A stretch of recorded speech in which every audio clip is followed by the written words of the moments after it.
the symbol of tolerance, شاهزاده دلها, Prince of Hearts, Prince Reza Pahlavi to the podium.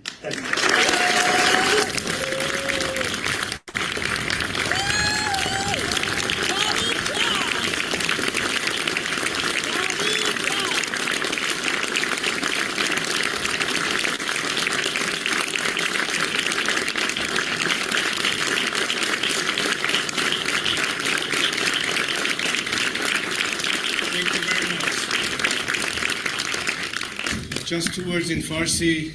همیهنان عزیز، درود بر همگیتون و سپاس از اینکه در این برنامه شرکت کردید امشب.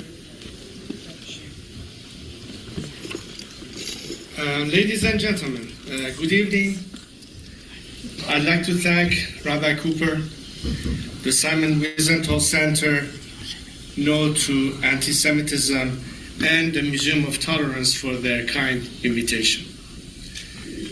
I am glad to be back at the museum for this important conversation.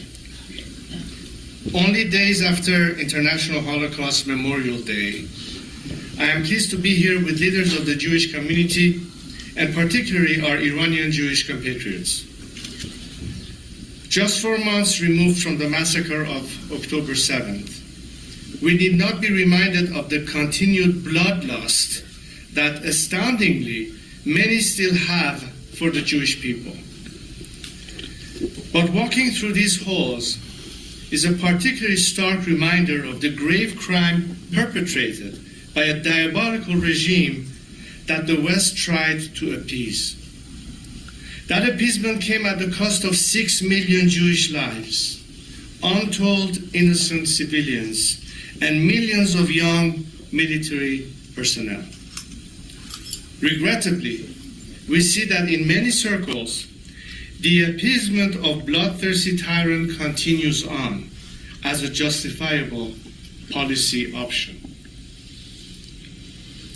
As more innocent people continue to lose their lives to the forces of hatred, allow me to speak in particular to the Iranian Jewish community. For more than 4 decades, this regime has specifically targeted you, your leaders, and your community. Unfortunately, that continues today. I know you are feeling immense and indescribable pain. I know you have had friends and loved ones stolen from you. I know this pain because I too have lived similar personal loss and grief. You're looking for answers. You're looking for solace. You're looking for peace. Tonight I am here to remind you that while many in the world turn their backs on the victims of terrorism and on the Jewish people, the Iranian nation is turning towards you in embrace.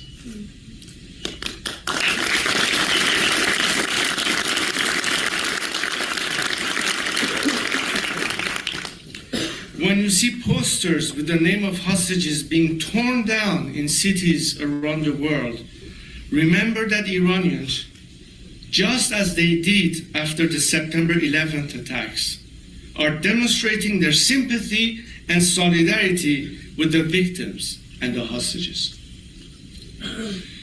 When you see the Star of David burned, remember that Iranians refuse to desecrate it and instead hold it high alongside our eternal Lion and the Sun flag.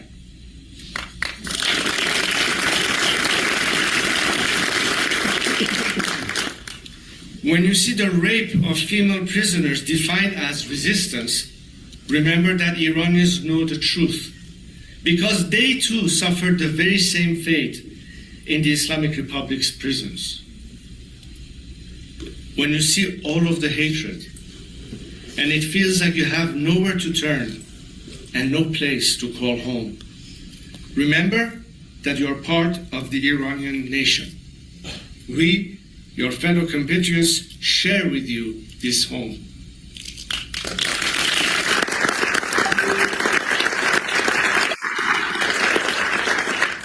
When it feels like you have nowhere to turn you can always turn home and know that for anyone who seeks to divide us, Iranian from Iranian, as a secular, democratic nation, we shall never permit it.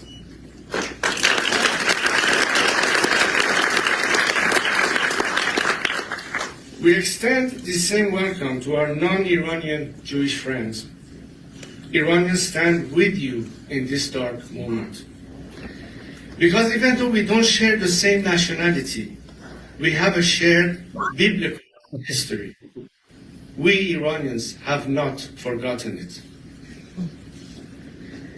If your rallies across the world, you have seen Iranians standing alongside you and even standing up for you, inspired by the legacy of Cyrus the Great.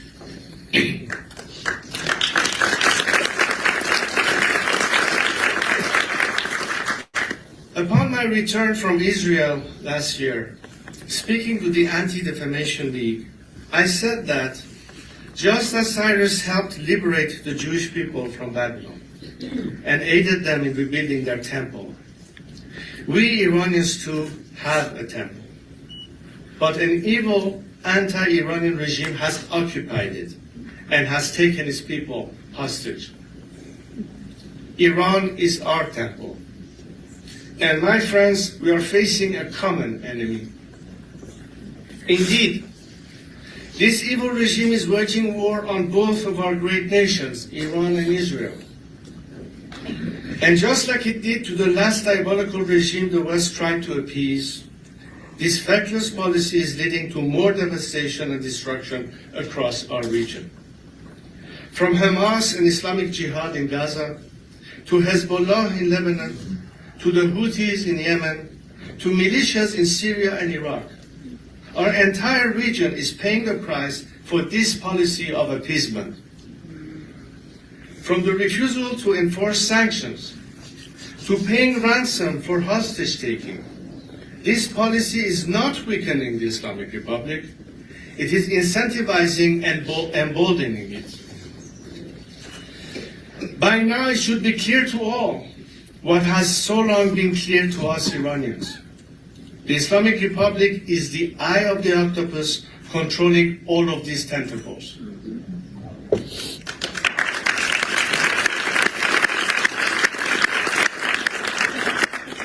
Attempting to appease this Goliath is futile.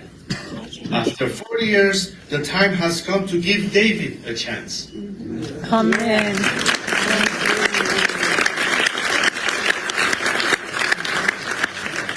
My friends, the people of Iran are the Davids of our time, and they are rising up, not only for their own sake, but for that of the entire Middle East and the entire world. Despite more than 4 decades under this regime's reign of terror, they are not backing down. Indeed, they are doubling down in their fight for their liberation. The Islamic Republic must go, and the Liberation Army is the millions of Iranians on the streets paying for their freedom and for peace in the region with their lives. Let us ensure that if they are to make the ultimate sacrifice, they achieve their lofty goals. We can do that by supporting them in their battle and not by sitting on the sideline. In more than 4 decades, I have not sat on the sidelines waiting for miracles. And for many years, it was a lonely path. Before today's courageous Gen Z of Iran on Iran's streets were even born.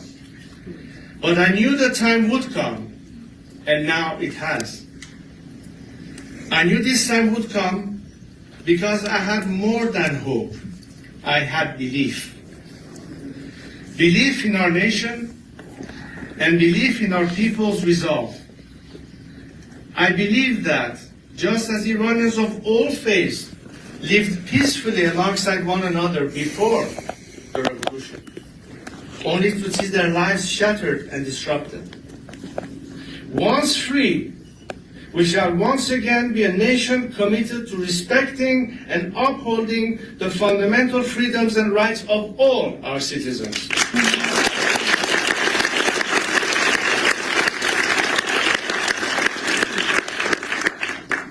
In light of such readiness, the world, particularly those whose vital interests depend on fundamental change in Iran, must seize this moment and maximize our chance of success by giving us their full support.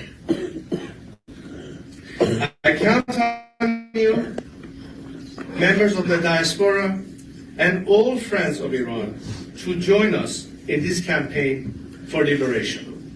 Thank you very much.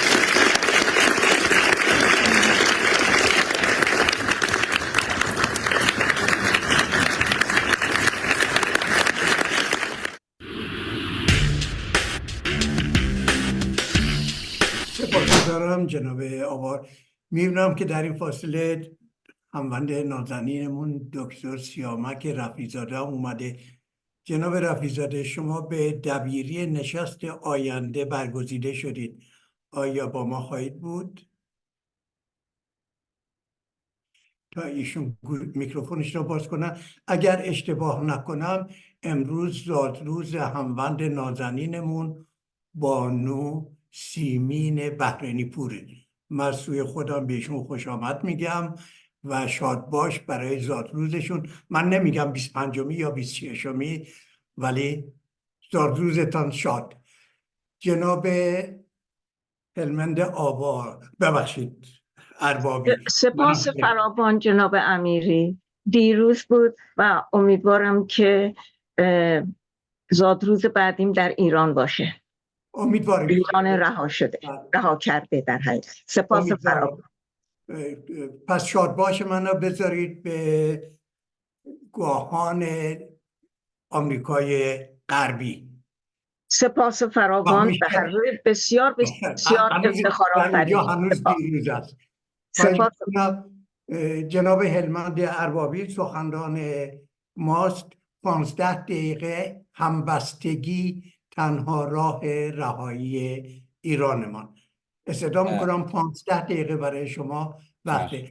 جناب امیر معرفی دوستان فراموش کردید. گذاشت میخوام جناب اگه بشه این رو پس از سخنرانی انجام بدید این رو بهروز جان، اگه بشه پس از اون، چون دکتر اگه میشه جداگانه ضبط کنیم بخش رو، اگه مهر بورزید.